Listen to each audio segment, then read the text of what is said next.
Alright guys, let's start putting this alternator now. Everything back here is all tucked in. Alright, we have a little bit of a problem. The alternator bolts is the problem here.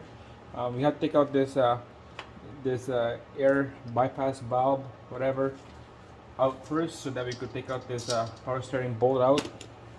We need to take out the power steering first, and then we'll install the alternator. Because the bolts underneath the alternator, it's hitting the power steering. It's hitting the power steering pump. So this bolt right here, when we put the alternator, is hitting the power steering pump. So we have to take out the pump first, install the alternator with 4 long bolts. Alright, so a couple turns on these 4 bolts here. Get the threads going, and then just use 13 impact to zip them down nice and tight. Go double check these bolts, make sure it's all tight. Alright, that's good. Connect the connector back here, and then this alternator is done.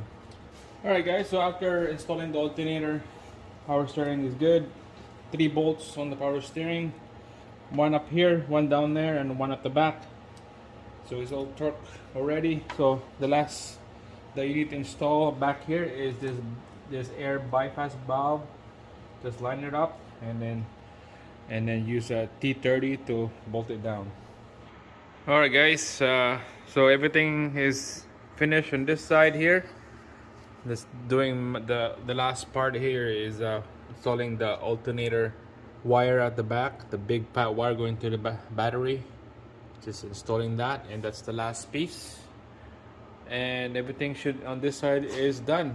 Just need to connect a couple connectors here, and it's done. So that's it. Thanks for watching, and then I'll see you again on the next one.